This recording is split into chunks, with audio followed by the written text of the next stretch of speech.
Hello there, welcome to the Football Bloc. My name is Brandon, and today I'm going to give you my predictions for the 2023 AFCON Final. So if that sounds interesting, let's hop right into it.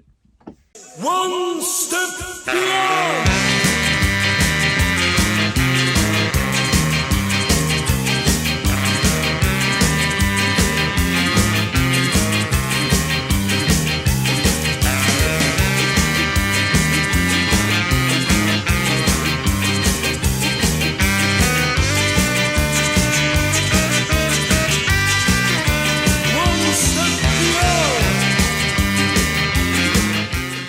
So the 2023 AFCON Final is finally here. We have two teams left.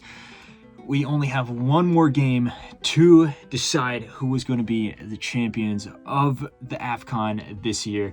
But we're also going to look at the third place match as well.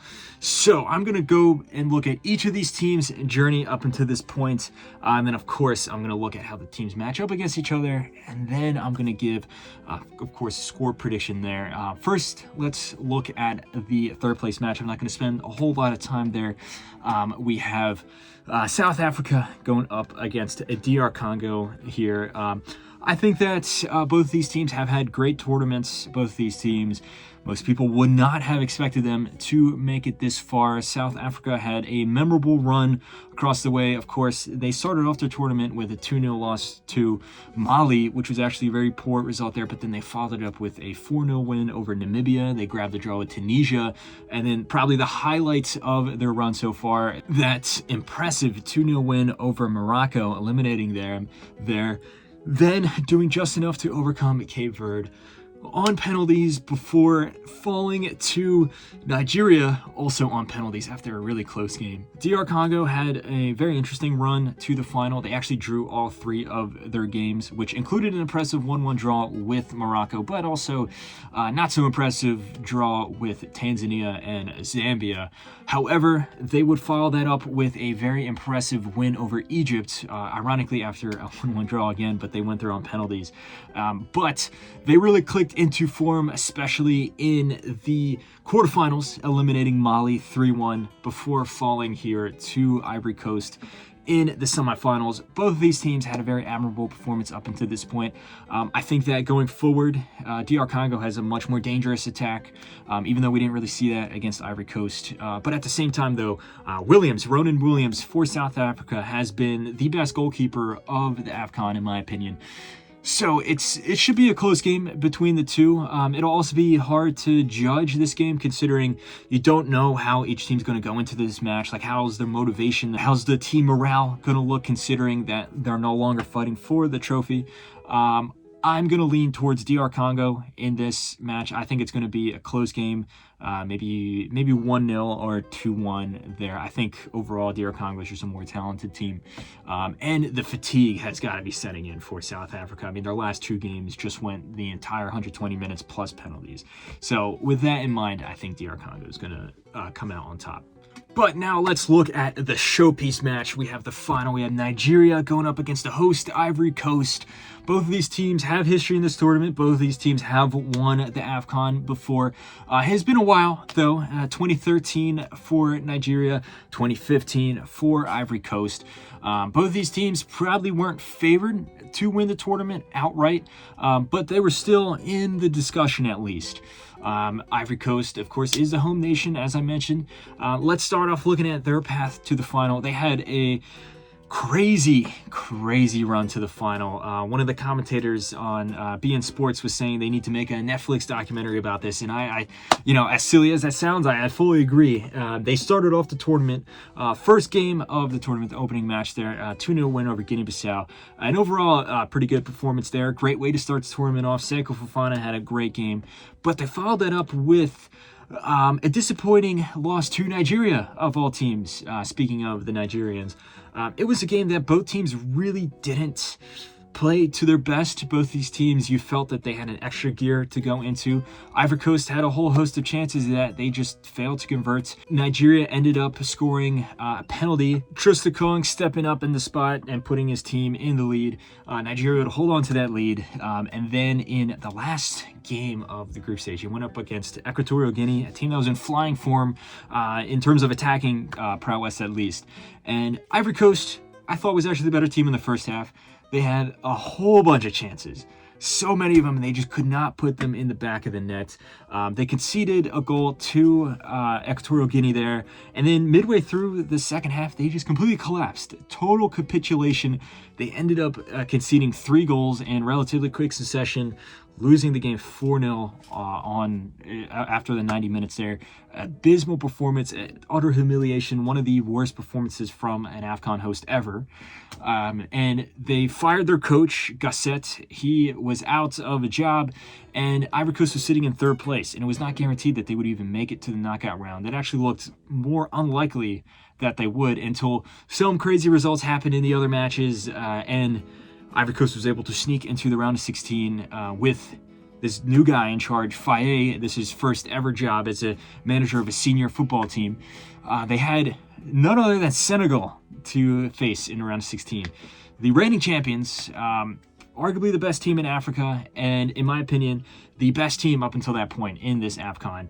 And it was a really close game with Senegal dominating the early proceedings, but then Ivory Coast slowly grew into the match. They started getting more confidence, gaining some more confidence. Then they started forcing Mendy into some saves. They forced Mendy into making a mistake to give away a penalty. Franck Kessié stepped up and scored that penalty to tie it 1-1. And then into extra time, it was total chaos. The game really could have gone either way. Both teams had a bunch of chances. But neither team broke the deadlock and went to penalties, and Ivory Coast somehow won and went through. Then in the quarterfinals, they played Mali in what was, my opinion, the best game of the tournament so far. Mali showed no fear at all. It was a very open game. Both teams had a ton of chances, as well as we've seen in a lot of these games here for Ivory Coast. But Ivory Coast got a red card. They went down a man. And then Mali, the player Nene, scored a wonderful goal. Contender for top 3 goals of the tournament, in my opinion. And it was looking like Ivory Coast was down and out until they just felt so inspired by the crowd. I think the crowd really riled them up. Obviously, host advantage there. It was a very, very vibrant and passionate crowd. And with that, Ivory Coast, with the sheer will of power, was able to push themselves over the line. They got an equalizer. It was a bit of a scrappy goal. Adunga put it in the net after a deflected shot from Fofana. Tied it up 1-1 with only a few minutes to spare. Went into extra time. And then with literally the last minute of the game, it was 121st minute of the game. There was only 1 minute of stoppage time. It was Fofana again with a long shot that was backheeled and redirected into the net by Diakate as they won 2-1 to lead themselves into their most recent game in the semifinals, which was against DR Congo. And for all the craziness that every single one of their matches up until this point, with the exception of maybe the opener against Guinea-Bissau, was, this match here against DR Congo was a complete opposite of that. It was a very, very good, very professional and cohesive and coherent 90-minute performance from Ivory Coast. They deservedly beat DR Congo 1-0. Probably could have been more. And it's not to say that DR Congo had a bad performance. They had some chances themselves, but Ivory Coast was just a better team on the day. Haller scored a pretty nice goal. It did take a bit of a weird hit off of his foot. He didn't hit it as clean as he wanted to, but it ended up looking like a really cool finish. It hit the ground and bounced over the goalkeeper. And then they were able to hold on to that lead, and they find themselves here in the final against Nigeria. And speaking of Nigeria, they started off in that same group. They had a 1-1 draw with Equatorial Guinea in a game that you can argue they probably should have won, but it was a pretty disappointing performance from Nigeria, I have to admit. And then in the next game, they did win against Ivory Coast, as I said before, but you still felt that Nigeria could have gone further. And then they played pretty well in their match against Guinea-Bissau, the third game there. They won 2-0. Deserved win, not an outstanding performance, but a good performance to push Nigeria into the round of 16, where they went up against Cameroon, a serious team there, one of the best nations in African football historically, and a team that played really well at the last AFCON as well, and also at the World Cup. But in this match here, Nigeria ended up winning 2-0. Very impressive performance there, very professional performance. You felt that Nigeria was getting better and better with each match, and then that trend was continued, where I think they had their best performance yet when they beat Angola in the quarterfinals. It ended up being 1-0, but I think it really should have been 2 or 3. And again, that's not to say that Angola played bad. It was just that Nigeria was far superior. You started to see the players, especially in the attack, really start to gel, really start to click.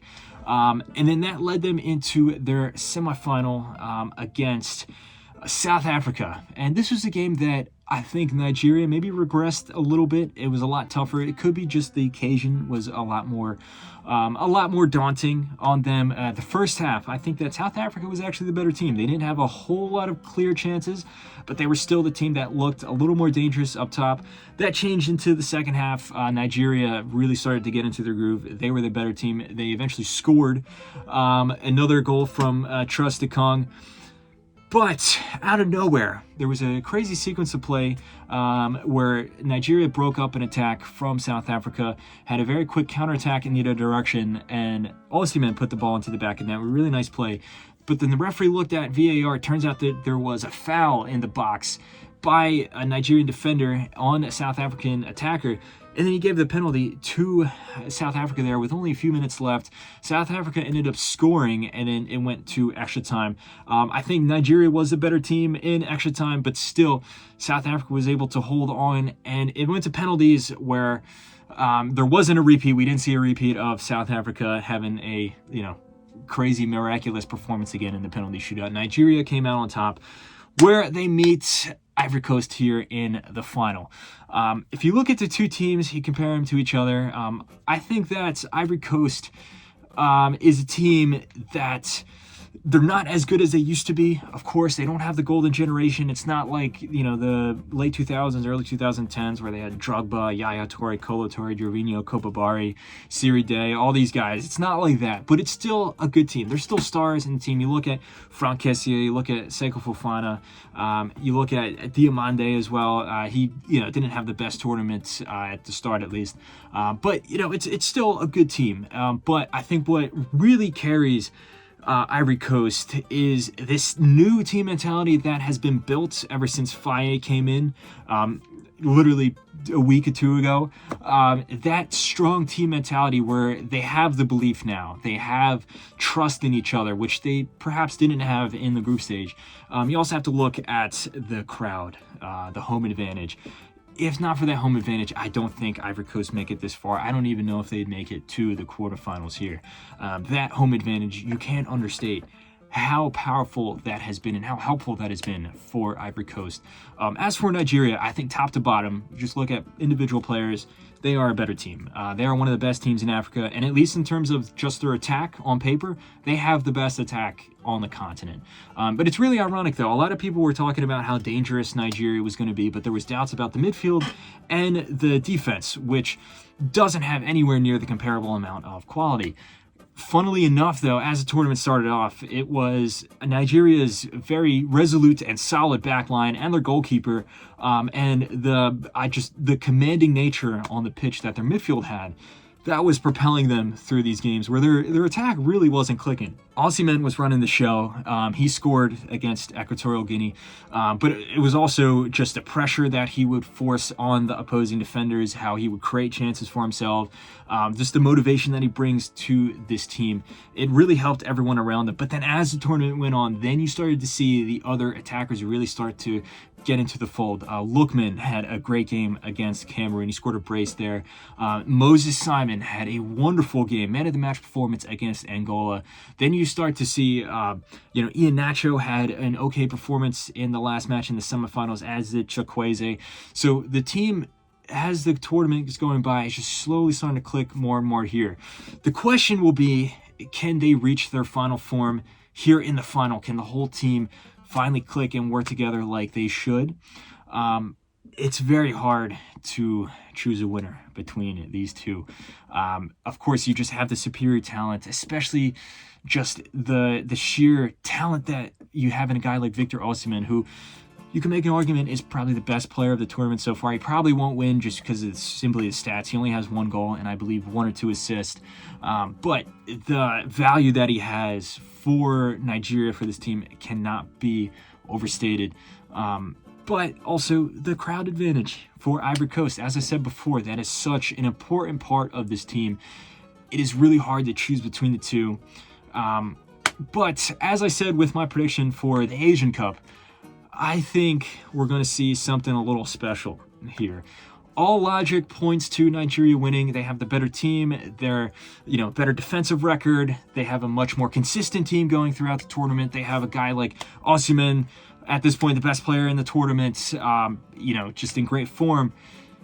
But football doesn't always follow logic.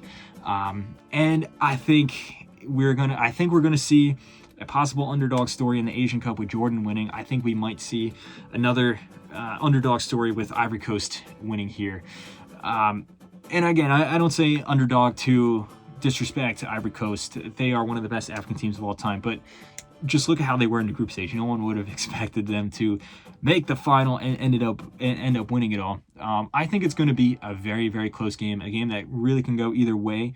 It's just in the end of the day, I think the host advantage might be the deciding factor here. I think it's going to be 1-1 after the 90, 1-1 after extra time, and I think it's going to go to penalties. And because of that aforementioned home crowd, I think Ivory Coast is going to come out on top and win the 2023 AFCON. Let me know if you agree or disagree. Of course, I made some hot takes here.